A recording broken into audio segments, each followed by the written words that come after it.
दोस्तों, इंसान जब भी अपने चारों तरफ से परेशानी से घिरता है तो उसी परेशानियों को दूर करने के लिए वह जल्दबाजी में बड़ा ही खतरनाक फैसला ले लेता है, जिसकी वजह से उसका अपना पूरा परिवार भी तबाह हो जाता है। आज की घटना में सेम कुछ ऐसे होता है। एक पिता होता है, अपने आने वाले भविष्य से इतना परेशान हो जाता है कि बस उसे से छुटकारा पाने के लिए वह जल्दबाजी में अब इतना खतरनाक फैसला ले लेता है जिसको देखकर पूरा गांव दहल जाता है। आखिर क्या था इस घटना में? इस घटना में क्या हुआ? इस घटना की आप पूरी तह तक सच्चाई जानने के लिए चलिए इस वीडियो को आज आप लास्ट तक वॉच ज़रूर कीजिए। नमस्कार दोस्तों, मैं प्रदीप कुमार आपको इस टेढ़ी बात चैनल पर मैं स्वागत करता हूं। दोस्तों आज की यह जो सच्ची घटना है, यह घटना बस सुनाने से पहले मैं आपसे एक छोटा सा रिक्वेस्ट करना चाहता हूं। दोस्तों, एक बार जाकर अपने इन्हीं प्यारे हाथों से आप इस चैनल को लाइक और सब्सक्राइब और शेयर ज़रूर कर दें, ताकि बस आज यह जो वीडियो है काफ़ी लोगों तक पहुंचाया जा सके, और इसके लिए हम आपके तहे दिल से शुक्रगुजार रहेंगे। दोस्तों, आज की यह जो सच्ची घटना है, यह जो कहानी है, यह कहानी है ठीक मध्य प्रदेश, और उसी में जाना माना इधर जिला पड़ता है अब भिंड, और ठीक उसी के अंतर्गत एक मेहगांव जाना माना थाना पड़ता है, और उसी के अंतर्गत एक अब खिरिया धापक जाना माना गांव पड़ता है। मैं बात कर रहा हूँ ठीक इसी साल 14 जनवरी साल 2026 का ही। अब सुबह का लगभग वही 8 बजे के आसपास का टाइम होता है। एकदम कड़ाके की ठंड पड़ती है, तो लोग घर से निकलने के लिए पूरी तरह से पाबंदियों में मौसम में फंसे बने हुए होते हैं, क्योंकि उनको पता होता कि बाहर ठंड है, कोहरा है, तो जाएंगे बड़ी जल्दी, हमें ठंड लग जाएगी। ये सब सोच साच कर गांव में काफ़ी लोग अब घर के अंदर दुब के रहते हैं। लेकिन कुछ गांव के अब मवेशी होते हैं, बस अपने जानवरों को चराने के लिए अब गांव के बाहर जाते हैं। और जैसे मवेशी अपने जानवरों को लेकर गांव के बाहर जाते हैं, तो उनके जो जानवर होते हैं, जो सड़क होता है, मौके पर वहीं घासों को अपना निवाला बना रहे होते हैं। लेकिन एक मवेशी अपनी जानवर को देखता है कि वह दाएं तरफ से अब मौके पर जाने के जानवर हमारी कोशिश कर रहा है, तो मवेशी अपने बस जानवर को रोकने के लिए अपने ही मवेशी के पास पहुंचता है, जो सरसों को खेत होता है, देखने में एकदम हरा होता है। तो जानवर अब लालच बस उस सरसों के खेत की तरफ बढ़ जाता है। लेकिन मवेशी अब उसको रोकने के लिए जैसे जाता है, तो साइड में देखता एक युवती पूरी तरह से खून से लथपथ और मृत अवस्था में पड़ी हुई है, और तुरंत वह मवेशी जो होता वहीं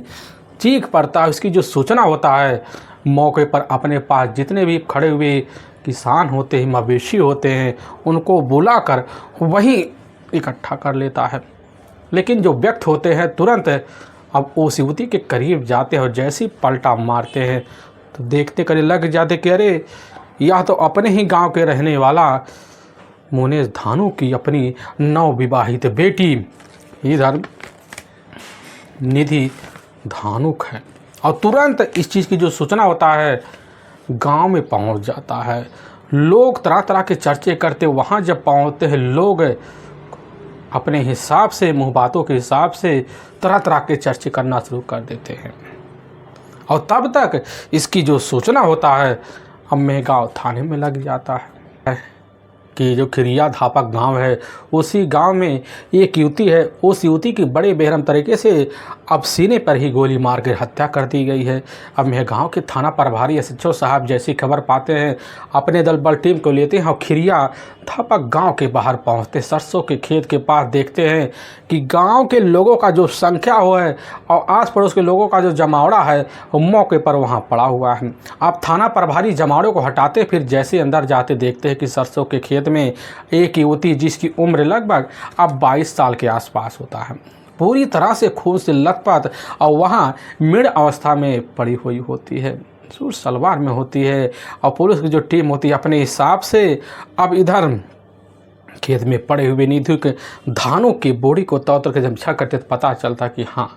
आगे वाले हिस्से में कई जगह अब गोलियां लगी पड़ी हैं, जिसकी वजह से काफ़ी सारे ब्लड जो होते हैं शरीर के हिस्सा छोड़ चुके हैं और निधि धानु की बेरहम तरीके से घटनास्थल पर ही अब मौत हुई है, क्योंकि घटनास्थल पूरी तरह से गवाही दे चुका होता है। पुलिस की जो टीम होती है वहाँ पर जो खड़े व्यक्ति होते हैं उनसे शिनाख्त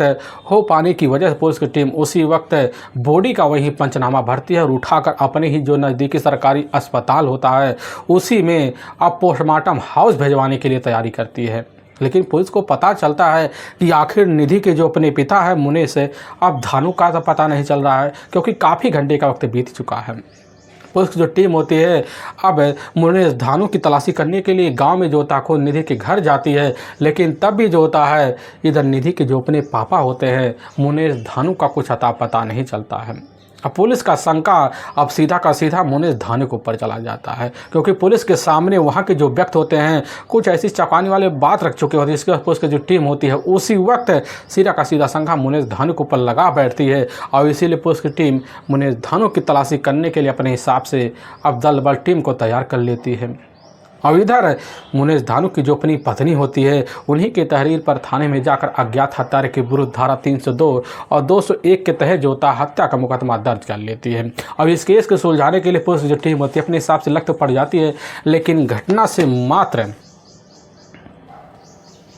कुछ ही दूरी पर जो गांव होता है उस गांव में पुलिस की जो टीम होती है जाती है। अब काफ़ी लोगों से मुनेश धानु के बारे में पूछताछ करती है, लेकिन काफ़ी चौंकाने वाली बात भी चलता है, जिसकी वजह से पुलिस का शंका अब जाकर मुनेश धानु के ऊपर टिक जाता है। मुनेश धानु की तलाशी करने पुलिस जो टीम होती है मुनेश धानु के मोबाइल नंबर को लेती है और सर्विलांस पर लगा देती है। लेकिन इधर हत्या से मात्र 8 घंटे बाद अब मेहगांव थाना जो होता है उसी थाने में एक व्यक्ति हाँफते डापते पहुँचता है और जो कपड़ा होता है उसका पूरी तरह से खून से लथपथ होता है और थाने में बैठे से साहब होते हैं। उस व्यक्ति को जब देखते हैं, देखने के बाद कहने लग जाते हैं कि बताइए क्या बात है, हम आपकी क्या सेवा पार कर सकते हैं। लेकिन सामने जो खड़ा व्यक्ति होता है उसी समय कहने लग जाता कि साहब हमारा नाम मुनेश धानुक है और हम खिरिया धापक गांव के रहने वाले हैं। साहब हमने अपनी बेटी निधि धानुक की बड़े बेरहम तरीके से अपने हाथों से हत्या कर दी है, लेकिन हत्या करने के बाद हम भी अपनी दुनिया मिटाने के लिए इधर उधर भटके, लेकिन हमारी हिम्मत हर वक्त जवाब दे गई। अब यह बात चस्सू साहब जब सुनते कहने लग जाते हैं कि आखिर अपनी बेटी निधि धानु की हत्या आपने क्यों की। पुलिस की टीम जो होती है पूछताछ जब करना शुरू कर देती है, पुलिस के सामने ऐसी चौंकाने वाली सच्चाई निकल के आती है जिसे सुनकर पुलिस की जो टीम होती है वहीं अपनी होश खो बैठती है। लेकिन वहां से मुनेश धानु को अपने साथ लेती है, घटनास्थल पर जाती है और घटनास्थल करताव तरीके से निछड़ जो होता है मुनेश धानु के इशारे पर किया जाता है कि घटना को अंजाम कैसे और कौन से तरीके से दिया गया होता है। लेकिन जब गाँव वालों को पता चलता है, गाँव वाले जो होते पूरी तरह से सुनकर निधि के हत्या के बारे में इस तरह की कड़वी बात है, पूरी तरह से माहौल खराब करने में पूरी तरह से गांव में एक माहौल बन जाता है। लोग तरह तरह के चर्चे करते हैं। इसीलिए पुलिस जो टीम होती है सबसे पहले निधि धानु की बॉडी का अपने अस्पताल में पोस्टमार्टम करवाती है और करवाने की जो सूचना होता है अब निधि के ही अब ससुराल वालों को तो दिया जाता है, लेकिन वहाँ अब लेने के लिए कोई पहुँचता नहीं। लेकिन निधि के कुछ अपने रिश्तेदार होते हैं जो पंचनामा और पोस्टमार्टम कराने के बाद अपने कब्जे में ले जाकर तौर तरीके से अपने ही इलाके की दूसरी छोर पर निधि नवविवाहित युवती की तौर तरीके से दाह संस्कार करते हैं। लेकिन थाने में जब पुलिस की जो टीम होती है मुनेश धानु को लेकर पहुंचती है, पहुंचने के बाद पुलिस के सामने जो सच्चाई बताते हैं इससे सुनकर लोग पूरी तरह से दंग से रह जाते हैं। असल में जो खिरिया धापक गांव पड़ता है उसी गांव के रहने वाले होते हैं। इधर मुनेश धानुक, उनके परिवार में उनकी अपनी पत्नी भी होती है अब पूजा धानुक, जिनकी टोटल एक ही इकलौती बेटी होती है, कोई और नहीं बल्कि खुद निधि धानुक होती है। लेकिन इधर मुनेश धानुक जो होते हैं अपने परिवार का गुजारा बसर करने के लिए वह सिर्फ खेती बाड़ी पर निर्भर होते हैं, जिसकी वजह से उनके पारिवारिक खर्चा उनकी जो अपनी बड़ी की ही इकलौती बेटी होती है निधि का तौर तरीके से पढ़ाई का खर्चा बर्चा चल पाता था। लेकिन इसी बीच जो होता है मुनेश धानुक का एक ही अपना ही चचेरा भाई होता है। अब सूरज धानुक का जो होता है मुनेश धानुक के घर काफ़ी आना जाना होता है, क्योंकि मुनेश धानुक के ऊपर कोई भी अगर मुसीबत आता सूरज धानुक जो होता है मदद करने में पीछे हटता नहीं था। क्योंकि रिश्ते में चचेरा भाई बड़ा होता है, लेकिन इधर जो होता है रिश्ते में दोनों सगे भाई की तरह रहा करते थे। आना जाना काफ़ी होता है, लेकिन इसी बीच सूरज धानु की जो नज़र होती है अब जाकर एकाएक निधि धानुक पर पड़ जाता है। रिश्ते में चाचा भतीजे होने के नाते जो होता है दोनों में अपनी मन की बात एक दूसरे के सामने होता रहता था, लेकिन इसी बीच निधि धानु की जो नज़र होता है एक दिन जाकर ठीक अपने ही चचेरे इधर चाचा सूरज धानु पर जब पड़ता है, पढ़ने के बाद उनकी हरकतों को देखती है और देखने के बाद जो होता है अब सूरज पूरी तरह से अपनी भतीजी निधि धानु के ऊपर अपनी मुँह माया फेंकना शुरू कर देता है। इसी भी दोनों के बीच जो होता है बराबर बातें चर्चे शुरू हो जाते हैं और एक ही साथ दोनों अपने हिसाब से अपनी ज़िंदगी जीने की भरपूर कोशिश करते हैं और फिर दोनों के बीच दोस्ती होता है, यहाँ तक कि दोनों के बीच प्रेम रिश्ता भी बन जाता है। और जब रिश्ते की शुरुआत होती है इधर सूरज और दूसरी तरफ निधि धानु दोनों एक दूसरे के प्यार में इस तरह पागल हो जाते हैं कि दोनों जो होता है अब शादी करने का फैसला तक ले लेते हैं। और जब फैसला तक ले लेते हैं तो इसकी जो चर्चा होता है पूरे गांव में हर लोगों के कानों में होना शुरू हो जाता है। अब लोग तरह तरह के चर्चे सुनकर इस तरह परेशान हो जाए, कहने से पैरों नीचे से अब ज़मीन तक खिसक जाती है। वह नहीं सोच पाते कि हमारी जो बेटी होती है अपने रिश्ते को किस तरह तार तार कर रही है। लेकिन उसी दिन से अपनी बेटी निधि के ऊपर जो होता है एक ऐसी पाबंदी लगा जिसकी वजह से अब निधि का जो होता है पूरी तरह से बाहर निकलना अब बंद सा हो जाता है। इसी बीच निधि जो होती ठीक अपने ही चाचा से मिलने के लिए इस तरह पागल से हो जाती है कि अब उनसे चोरी छुपे मुलाकात करना जारी कर देती है। लेकिन दोबारा इसकी खबर जब जाकर अब मुनेश को लगता है तो दोबारा अब फैसला लेते हैं कि अपनी बेटी की हमें अब शादी कर देना चाहिए। और इसी बीच अपनी बेटी के लिए अब जो होता है अब रिश्ते की तलाशी करते बड़े जल्दी अपनी बेटी के लिए उन्हें रिश्ता भी दिख जाता है। लेकिन इसकी जो खबर होता है जब निधि को लगता है तो निधि जो होती है इस मामले में पूरी तरह से दखलअंदाजी करना भी नहीं चाहते कि वह जानते थे अपने पिता की हरकतों को, जिसकी वजह से ठीक उसके जो पिता होते बड़ी आनंद फानी में जाकर कैसे ना तैसे कर अब 11 दिसंबर साल 2025 को ही अपनी बेटी निधि की जो शादी होती है वह जाकर अब ग्वालियर के जो गुड़ा गुंडी नाका है वहीं का रहने वाला देवू धानुक होता उसी के साथ करवा देते हैं। और निधि अपने ससुराल जाती है, जाने के बाद अपने पति का नाम का जो दर्जा होता देवू धानुक को कभी नहीं देती बल्कि अपने चाचा सूरज को दिया करती थी। लेकिन कैसे ना तैसे कर वहाँ के रस्म और रिवाज के तहत इधर खुद जो होती है निधि देवू के साथ अपनी ज़िंदगी अपने ससुराल में तो बिताती है। लेकिन जैसे ही अब कुछ दिन का वक्त बीतता है तो दोबारा जो होता चोरी छुपे अब निधि का सूरज के साथ मोबाइल पर बातें करना शुरू हो जाता है और दोनों उसी दिन अब प्लान बनाते हैं कि अपनी ज़िंदगी जो होता हम दोनों मिलकर एक साथ बिताएंगे। लेकिन जैसे ही 28 दिसंबर का वक्त होता है उसी दिन महाराजा एक जाना माना वाडे पर एक शॉपिंग मॉल होता है। अब वहीं पहुंचते हैं, लेकिन जब वहीं पहुंचते हैं तो धनु और साथ में निधि दोनों मिलकर एक ही होटल में बड़ा पाव खाने की जब कोशिश करते हैं निधि उसी समय बहाना मार देते कि हमें पानी चाहिए।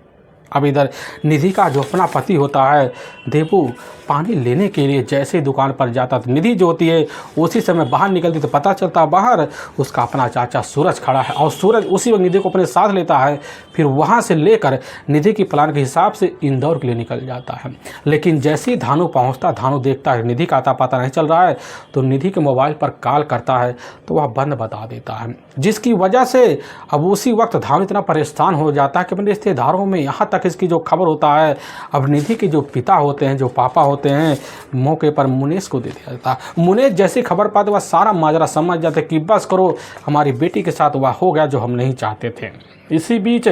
धानु खुद अपनी बेटी की तलाशी करने अपने रिश्तेदारों के पास जाते हैं, लेकिन कहीं आता पता नहीं चल पाता है। तभी धानु जो होता है उसी वक्त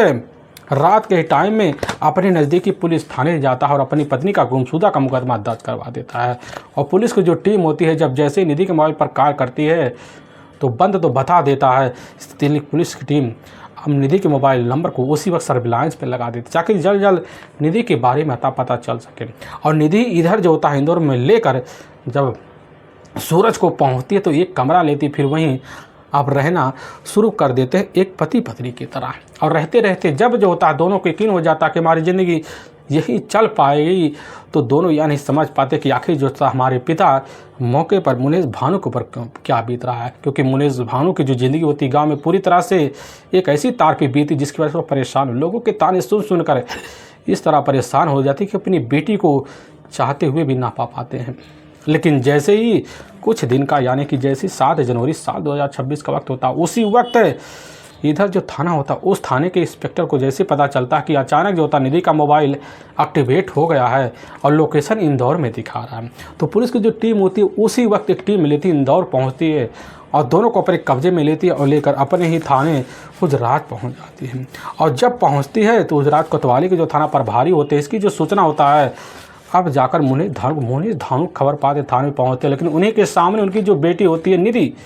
अब उनके साथ आने से इनकार कर जाते, कहने लग जाते कि हम बालिग हो चुके हैं, पूरी तरह से अपनी ज़िंदगी अपने हाथों में रखकर संवार सकते हैं। लेकिन इधर मुनीष धानु को अपनी इज्जत की दुहाई देते हुए अपनी बेटी के ऊपर यही लगाने लग जाते हैं कि बेटी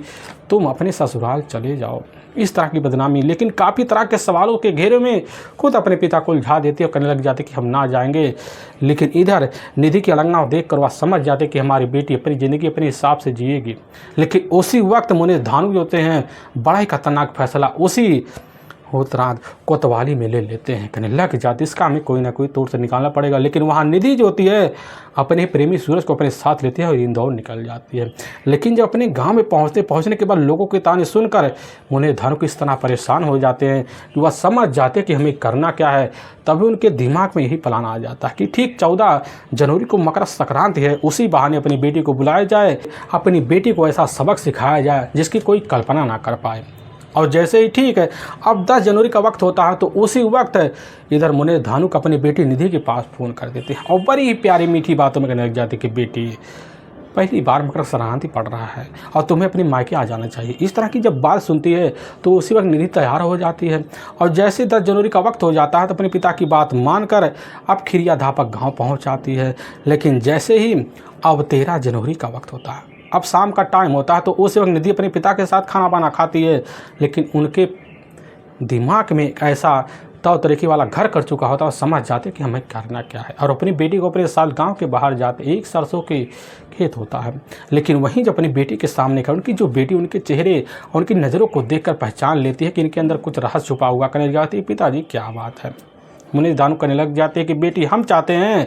मकर संक्रांति मनाने के बाद तुम अपने ससुराल चले जाओ और हमारी इज्जत को इस तरह तार मत करो। लेकिन इधर निधि थी 2 मुख वाली यूकी और बड़ी जल्दी अपने पिता की बातों को जवाब देते पिताजी हम आज ही नहीं रहेंगे, आज ही अपने प्रेमी सूरज के साथ इंदौर चले जाएंगे। लेकिन जब यह बात सुनने के बाद मुनीष धानु उसी समय अपने ही जेब से रिवॉल्वर निकालते और वहीं अपनी बेटी की बड़े बेरहम तरीके से हत्या कर देते हैं। फिर वहाँ से उसी वक्त फरार हो जाते हैं। लेकिन वाकई में दोस्तों पुलिस के सामने जब यह सच्चाई जाकर मुनीष धानु के पुलिस की जो टीम होती सनस रह जाते, लेकिन गांव वाले जब जानते हैं पूरी तरह से एक ऐसे खौफ में आ जाते हैं जिसकी कोई कल्पना नहीं कर सकते। पुलिस की जो टीम होती मुनीष धानु को लेती है और ले जाती वहाँ के कोर्ट पेश कर देती है और कोर्ट में उन्हीं के ऊपर काफ़ी गंभीर मुकदमा दर्ज करके ले जाकर हमेशा के लिए जेल सलाखों को पीछे डाल देती है। दोस्तों हमें इस घटना का सुनाने का जो उद्देश्य है किसी के दिल को ठेस पहुंचाना नहीं है, बल्कि आपको यह बताना कि आप जहां भी रहें आप सावधान और सतर्क जरूर रहें। दोस्तों फिर मिलेंगे एक नए वीडियो के साथ, तब तक के लिए जय हिंद और जय भारत।